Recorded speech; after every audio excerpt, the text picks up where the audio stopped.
Hey, sports cards fans, this is Ray from Philly, and welcome to episode number 16 of Sports Card Talk.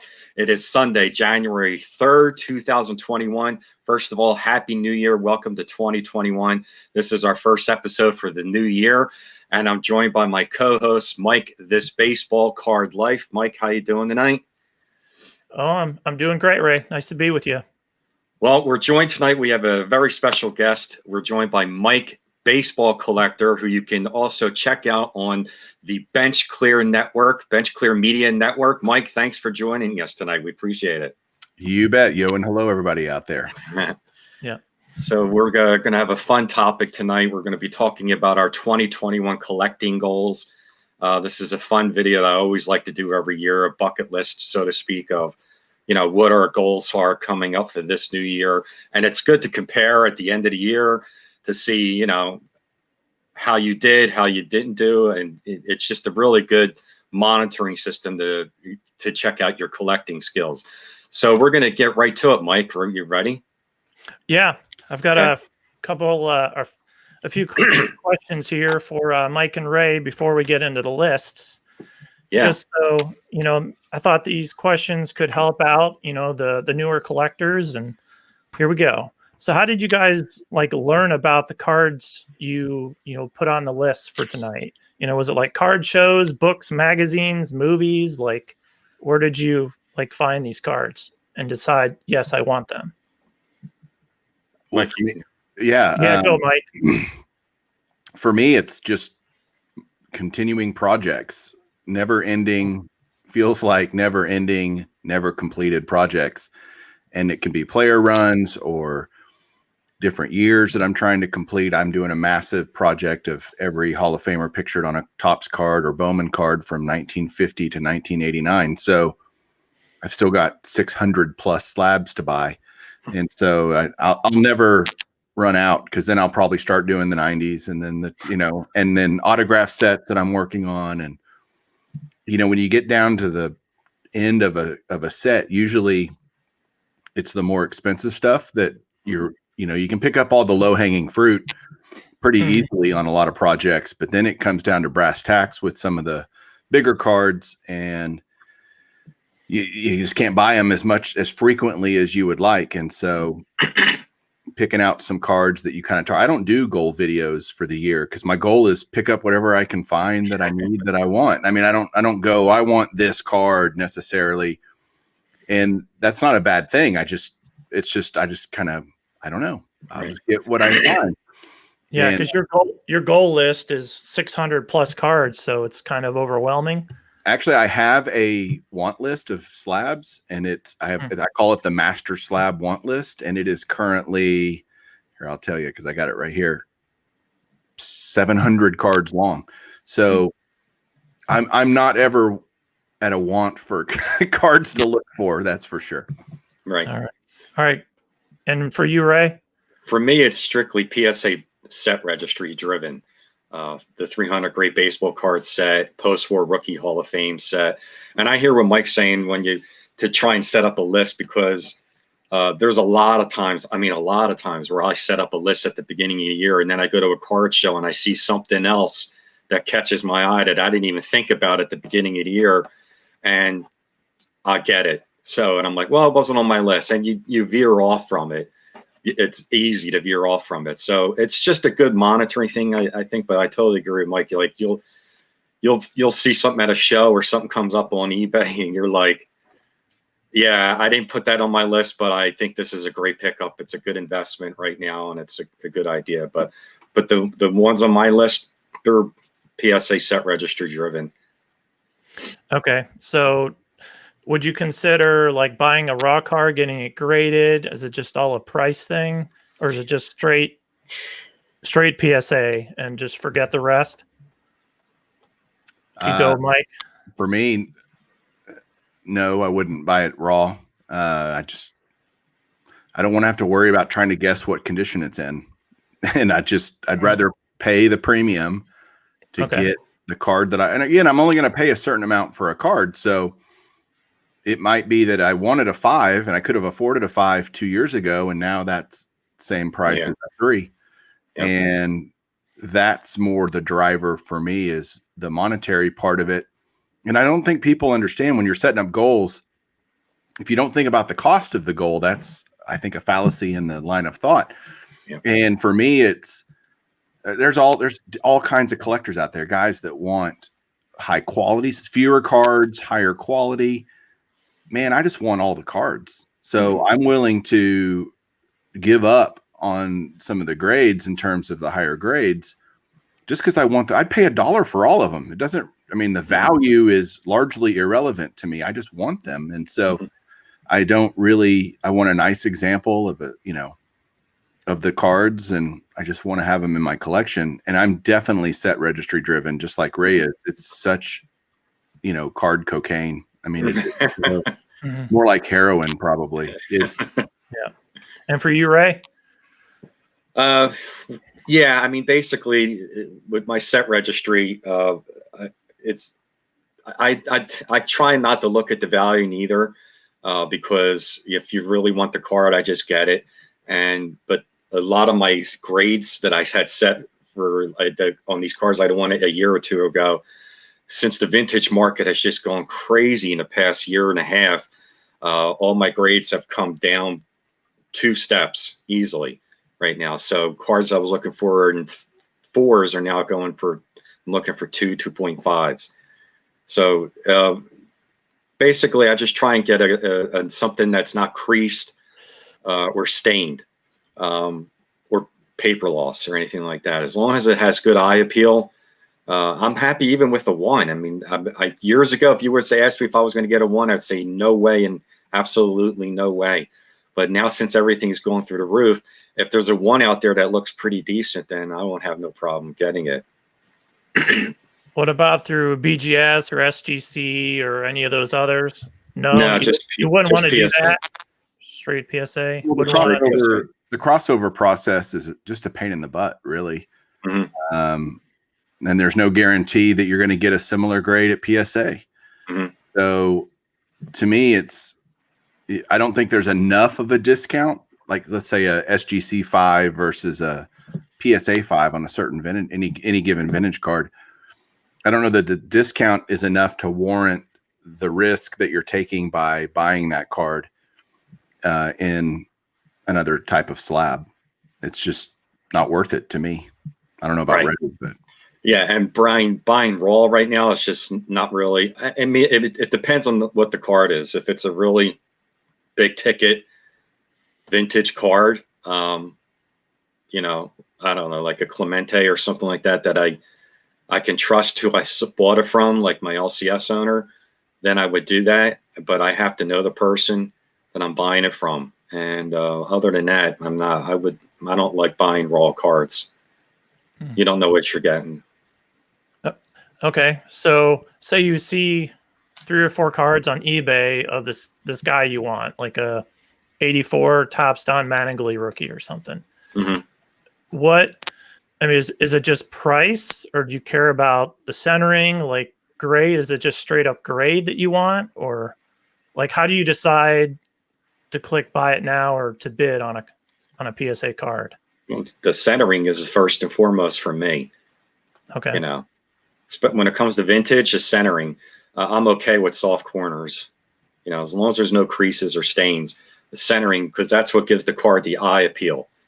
When they say eye appeal is when you're looking at a card, at hand length, arm length, and you don't see the corners on that, right? The only way you see the corners is if you look at it under a like under a loop or something.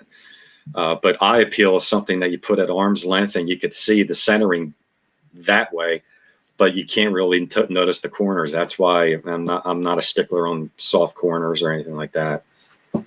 Centering is the most important thing for me. And for you, Mike? Yeah, I'm not nearly as anal as Ray on centering, and I know a lot of guys are, and I get it. Yeah. I like well-centered cards too, but if you can get a slightly off-center one for significantly lower, then I'll take that card. And the people that don't want it, that just makes it easier for me to get it, I guess. I have plenty of OC cards and MC cards in my collection, but a lot of them you can, I mean, they look, I'm like, how is this off center? I mean, it might be Yeah. 6, or, you know, it might be, it's not necessarily perfectly centered, but, or you might get an OC card that looks great on the front and it's terribly miscut on the back or something. Mhm. And that's Right. okay.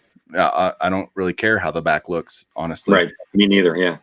Other than paper loss. I'm not a big paper loss guy, but you know, and yes, price is the number one driver for me. Number Mhm. one. No, nothing else even close. It's price. So, all right. Well, I thought that would be a good introduction to us picking our want list here. So I'm going to go first. And for me, 2021 is really the year of organization. Like, I want to know the cards that I have in my collection because I honestly haven't looked through them all in a long time. So there are times when I know I have a card and I can't find it. I'm sure both of you have dealt with this situation before. So the last few days that I've had off, I've just been going through boxes and boxes and, you know, weeding out the cards that I never look at, the ones that I really don't want anymore, and decide here's a stack that I'm just going to get rid of. You know, it's part of the life of a collector. So going through that, I realized, and through some of my binders in the back, that I really like going through sets and through in a binder and just, you know, looking through whatever sets that I have in the back there. And was it last year I found this website called Baseball Card Binders? If you guys have heard of it, it's a little expensive. And here's the front of the website. But the quality binders are great. And I know they don't have licenses through Topps or Fleer or whoever else or Upper Deck, but they look pretty close. So some of my goals for this year, let me see if I can click next, is to pick up some relatively cheap sets here. So the 84 Donruss, 89 Upper Deck, and these are all ones that I have had in the past or just like the design.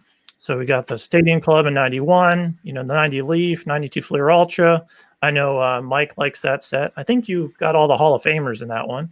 I do actually. I remember the 93 Upper Deck set. And I just bought a factory set of that tonight. So I should get that soon. Nice. The 83 and the 80 top set I like a lot, and the 92 Bowman. So some classic sets in there. 84 Donruss is a classic set. Yeah. So I really wanted to kind of fill up my bookcases back there with just some cards that I can look at and enjoy that aren't, you know, going to break the bank. So Right. that's the start of it. And then these are 3 cards I'll show in a second that I've been looking for a nice copy for a while that's affordable, and I've just been striking out over and over and over. These 3. The 78 is so hard to find centered without marks on it, and this 9 sold for like $1,000, and I'm not going there. So I'm looking for the 7 or 8, you know, on the 150 to 300 range. Same thing with the bench and the Seaver. I love all 3 of these cards, and they're just so popular. So hopefully I can get these by the end of the year. Right. So the sets and these, And those 3, and then, you know, continue to work on some of my 51 Bowman set that I've been working on. So nice. Yeah. Yeah, that 78 Murray is tough to get centered. I'm trying to do that set, and that's the key card in that set. So it's got to be centered. That card's so tough to find centered. Yeah. Even 60-40. Yeah, it's really tough. So, all right. Any other comments about what I've got here? So the binder ideas, there's so many guys that do binders, notably Pepino Man, G's Mikey, guys like that. Yeah. And they look really cool. For me, I have every top set from 73 to now, and they're all in 800 count boxes or whatever, you know, because it's just so much space. I mean, and I get it though. I mean, what's the point of having them in a box when you can't really flip through them and look through them? Maybe someday when I have a much more gigantic card room that I can put it all in, but God, it's just a lot of space. Mhm. So, Yeah. but I get it. I mean, it's of course cool to look through them for sure. Yeah. Binders Yeah. take up a lot of space. For And sure. I've got permission from the wife behind me to clear out these bookcases and just fill them up. So that's about There you go. the Nice. spot I can just put binders. So yeah, and I just enjoy looking through them. So Absolutely. all right, Ray, the floor is yours. Here's the first one. All right. First one is for the 300 set, the 57 Topps Mantle. This card's gone through the roof in the past 2 years. I was looking at this 2 years ago in a 5. Now I'm looking at it maybe a 3.5. But this is a classic set from a classic car company for 57 Topps, a classic year, I mean. So, yeah, that's the first one I'm looking for the new year, 57 Mantle.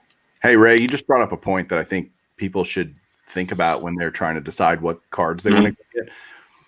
Getting half grades is incredibly smart. Mm-hmm. I think there are a lot of people that just ignore half grades. They just Oh, don't, yeah. for whatever reason. I don't understand, but a 3.5 is fine by, you know what I mean? I think you can get better deals on the half grades. And so I think that's just a good way to look at it. So smart. And not only that, people aren't searching for 3.5s, you know, so I might see one out there if I type it in, and you never know, because it's just not a high search engine type of search as the 0.5. So, right. All right, ready for the next one? Yeah, next up. All right. 58 Topps Roger Maris. Yeah, this is another card that's been going up lately. This is in the 300 set. It's not a Hall of Famer, but you know, it's a card that I have to get for the set registry. Hopefully I can get that sometime early in the year. It's a cool set, cool card.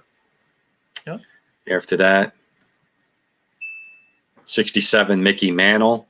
Again, this is for the 300 set. It's also for the year of my birth, 67 Topps Hall of Fame set I'm doing. So it kind of kills 2 sets for me on this one. I hate getting this card because this is my opinion, Mantle's ugliest card. It's the drunk card. Everybody calls it the drunk card, but you know, but I have to get it. So, and it's one of the affordable mantles to get. So I will be getting that one sometime in the middle of the year. Okay. And surprisingly, I don't have this, the 84 Fleer Update Kirby Puckett. I mean, I was looking at this card in the 9 for the past couple of years, and it was always about $150. And 9's like, I think, doubled that now. So I might be just settling for an 8, 8.5, something like that. I think this is a great Hall of Famer, and it's for the 300 set and the post-war Rookie Hall of Fame. So this kills two sets. I love when I get cards that kills 2 sets. So. Right. And then what's after this? Oh, yeah, 34 to 36 Diamond Stars Ducky Medwick. This is for the 300 set. I've been looking for this card. This card's not easy to find. A 4 is probably something that I'm looking at too, maybe a 3. But I've been looking for this card for a couple of years, and it just rarely comes up for sale. So this is going to be tough. I'm not sure if I'll find this year, but I'll put it on the list this year and see how it goes. But, yeah. All right. And next up is Willie Stargell rookie. This is still an affordable card. I'm looking for something like this in the PSA 5. 63 Topps Willie Stargell. This is just for the post-war Rookie Hall of Fame set registry. Yep. Nice card. And no, I didn't pick this because he just passed away recently. This has been on my want list for a long time. The Phil Niekro rookie. I'm looking for this in the 6.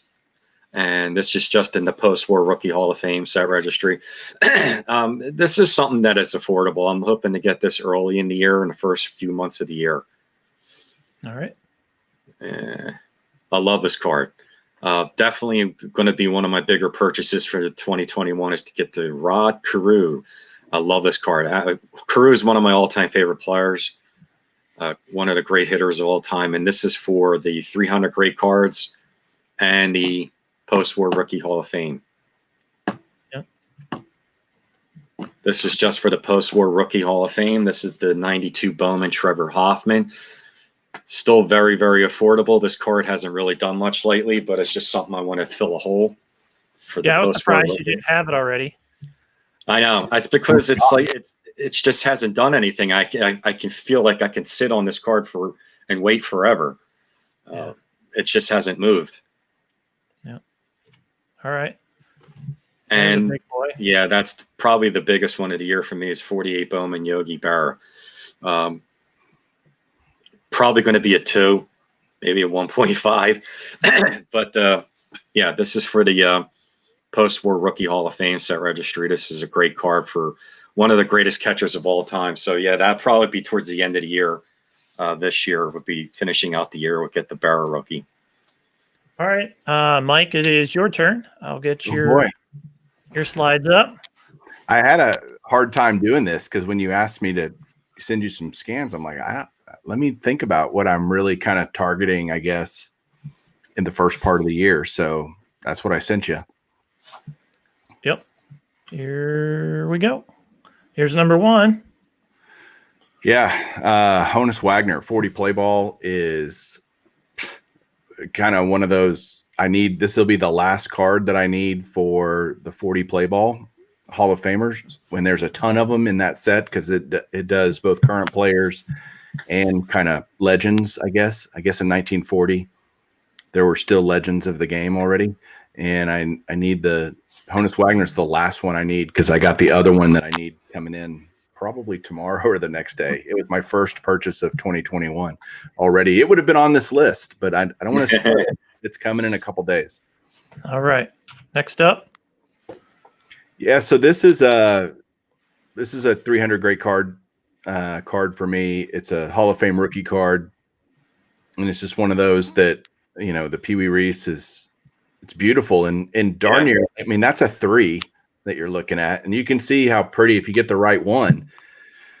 And that's what I'm, again, I want a nice example of the card. So it's not like I'm trying to just buy junk. It's but even a 3 is $600-700. So it's not cheap no matter what. That's a beautiful card. That's an absolutely beautiful card. 41 play ball is awesome. I love them.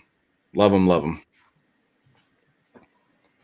Yeah, so the 2001 Fleer Greats of the Game set to me is one of the most simple, beautiful card designs for an autograph set. It's one of the first kind of really big autograph. They did these in 2000 as well, and they've been doing at this point in 2001. By the way, 20 years old the set is now. Oh my gosh. And I only need, I think, 6 more cards to have the whole set. Some of them are real. I need the Willie Mays, which is, of course, it's a $2,500 to $3,000 card. Whoa. The rest of these, like Robin Yount's, a couple $100. Tommy Lasorda, which again, Tommy Lasorda autographs buying themselves. None of these guys are expensive in and of themselves. They're expensive in this set because it's a huge set that so many collectors go after. I love the Schmidt. I don't have the Schmidt. It's a short print. And he signed all of his in blue ink. So if you see a black ink Schmidt, it's not real. All of his he signed in blue ink for whatever reason. And I actually love the way it pops on the card. And so I still need a Schmitty. And those are the 3 I'm kind of targeting this year. The other ones I need Murray, Brett, and Mays are so short printed that they're just exorbitantly priced for that player's autograph. And so I'm just kind of like, those will wait. But these are 3 I'd like to get this year, but they don't come up very often. Honestly, they're all in black holes in people's collections. And so they don't come up very often. When they do, they're crazy price. So you got to be patient. Yeah. Yep. And I think Tommy Lasorda is now the oldest living Hall of Famer. He is. Yeah. So he is in his 90s. So yeah, that'd be a good thing to get it while he's still alive. So.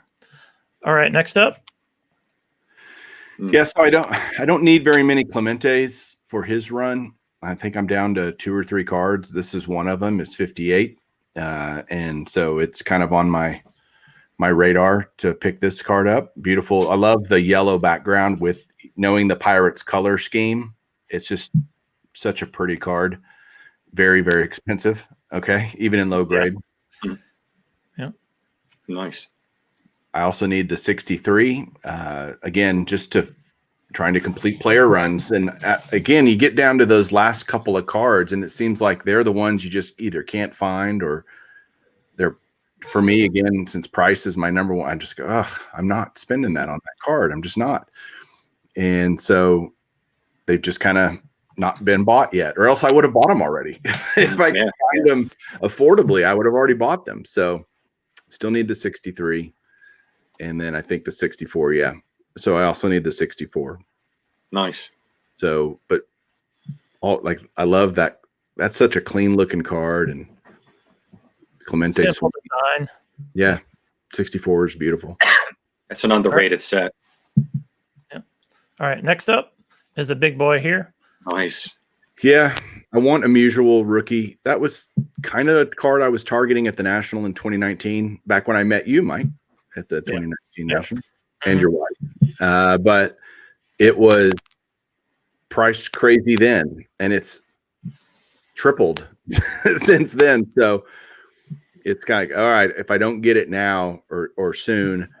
So this might be kind of my number one card for my national want list when it gets here, is a 48 Bowman or a 48 Leaf. I'd prefer the Leaf, quite frankly. The Leafs. I love the blue background on the Leaf. Much prettier card. Oh, yeah. Because of that, it's significantly more expensive than the Bowman. And so I'll settle for either. I really want both. And then, filling out some things like Koufax cards that I need. And I mean, I could do this for 3 hours and not finish all the cards that I want for 2021, but those are some. Mike, would you consider trading some of your doubles? Like, I know you've got a ton of autographed doubles, and just trading / sell to get a huge card like that. Have you thought about that? I've thought about it. I do have a stack of double slabs, like literally right here. Hold on. Wait, wrong drawer. They're right here. Oh. So all these are slabs that I have extras of, because I accidentally bought them twice. So like a Nelly Fox, 55 Bowman, 55 Bowman. I buy too many Nelly Foxes. There's a 58. So I've got a lot of cards like this that are just extras. There you go, Richie Ashburn. Yeah, Ray might have that one, but they're not high dollar cards. None of them are. I guess probably the most expensive one in here is probably like a 63 Koufax, like that. It's a nice one. Which I have another 6, so it's like, good grief. Yes. I mean, the simple answer is yes. I'm like, do I really want to mess with it for this many cards? Like, go do a YouTube auction or something. I don't know. Yes, I consider it, but I'm not trading cards that I don't have doubles of. That's for sure. Yeah. And I'm a hoarder of Hall of Fame autographs, so I have a really hard time with that. Although I did sell quite a few last year of Perez Steels that I just had 20 of a certain player. I don't need 20 of them. So I did start letting go of some of those. And so yes, but it's not going to be my primary card money source is income. So I just need to make more money to be able to afford all these cards. Right. Don't we all, right? Yeah. Because you're not going to get a decent Staniel Musial for under $1,000, are you? I mean, no, it's a common card for sure. That's okay. I'll do 48. That. What grade are you looking for on the Bowman? If it's like a 3 or 4. Yeah. And I'll pay up for that. I mean, I'll pay up to get that kind of a grade on that kind of a card versus 85 Topps Don Sutton. I don't care. It can be a 6 or 7 or I don't care. But a bigger card like that, I'm going to pay more to get a better grade, because there's no question that better grades appreciate more. Yeah. It's exponential. It's not linear. People think it's linear, and it's not linear. I'm telling you from looking at this stuff, this is my 40th year in the hobby this year, by the way. And I'm telling you, it's not linear. It is parabolic. And so the higher the grade, the more it will go up. the higher percentage will go up, period. But I Right. do think that mid-grade cards, especially on vintage, and Ray, you've probably seen this too, people have been priced out of the higher grade. It's happening to us, right? We get priced out of these higher grades, and so we accept lower grades, but we're paying the same price as we would have paid a year or two ago for the higher grade. And so it's this kind of rising tide lifts all boats. You're seeing this momentum in the vintage market that I think is a much slower burn than the modern card market. And I mean, I got my pulse on all of it, but I'm not a big modern guy, but I know what's going on in the modern card market. And that's, crazy all up and down, and player performance matters and all these kinds of things. It doesn't work that way in the vintage market. It's a scarcity thing, And so it's, these things are just there's only so many of them in any grade, and there's more and more collectors coming in that are wanting to pick up those vintage greats. And so it's driving demand, driving prices higher. And I don't think that's going to stop. It's not going to be this meteoric rise. I don't think like a modern card can happen, but it's just a slow burn, and it's just going and going, and it doesn't ever go out. Yeah. It's not going to go out. It's not an area of the market that I think is going to crash. Has potential. Can prices come down a little bit? Sure. But that's not a crash. That's just kind of stabilizing. Stabilizing. And unfortunately, if I had the money I have today, 10 years ago, I'd already have all these cards, and it would be really great. But, we've been priced out of the mid grades now to the low grades. Like all these great cars that we're looking at 4s and 5s, we're now looking at, 3s, 2s and 3s. So. And that's not, I'm not even complaining. It's just the reality of it. And okay. I wish it was different. It is what it is. That's right. Now, Mike, when you're considering, purchasing this 48 Bowman stand, are you just going to do REA auction kind of style, get it at the National, or it's a National card probably? Although I'm always, I don't care where I get it, honestly. It's just fun to get cards at the National, big cards like that, because there's always a story that somebody's with you. Like in Chicago this year, if Ray's with me when I buy the 48, we can talk about that forever. Like we'll never not remember that. I remember. Go ahead, Mike. I remember when we were hanging out in Chicago, and you let me hold your 51 Bowman Mays. You remember when you bought your Willie Mays card? And I was with Andrew Nuff Said Cards when I bought it, and I will never forget that. And plus, it's on video. I have it on video. But I mean, other than that, I feel, it's funny. You see guys at the shows, and they buy cards. Like Silver Jackify's bought some cards with me there at my suggestion. Like, dude, you need to buy that card. And he'll talk about it now. Like, dude, I'm so glad I bought that card. And I'm like, I know, right? And so there's always stories that go with it, and that's more fun. I mean, if I'm at a show by myself and I buy a card, it's not nearly as much. I mean, it's not nearly as fulfilling or satisfying, although it's pretty nice just to get a card you need. But when I bought the Campy rookie at the Dallas show, and JT was there. JT negotiated the deal for me. Andy was there. She bought me the refractors. There were people around that could share that experience with you, and that's pretty special, quite frankly. So the answer is I'll buy it whenever I can buy it, but I'd prefer to buy it at the National. Plus, cash is king at the National. Like, you might be able to get a better deal at the National. There's going to be 100 of them on the floor, so it's not like I won't want for a 48 Bowman Mutual. There will be plenty to choose from. Yep. And so that helps, competition drives negotiation.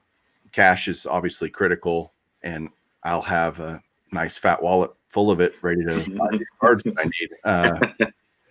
So that's the fun part, is the hunt, man. It really is. Yeah. So, I mean, I remember, I'll tell you this story. When I bought my Aaron rookie in 18 in Cleveland, Eric Losback Pages and I must have looked at 100 different Aaron rookies before we landed on the one, and the one that I ended up buying wasn't even on the showcase. The guy had one or two maybe in his showcase. He goes, "Oh, I got some other ones back here," and he goes, underneath and pulls out a few more, of which one of them I ended up buying. And so again, I can tell you that I can walk to the place on the floor where I bought that card, which is, again, the memories are so much fun in terms of an aspect to just buying a card. And Absolutely. eBay is a click away, right? I mean, Yeah. you can buy any card you want right now. Any card you want is out there if you want to go buy it and pay for it. And it's just, most of us don't want to do. I mean, it's okay for some stuff, but there's just some stuff that deserves a little more special circumstances. Absolutely. It's more fun in person. I agree. Yeah. Yep.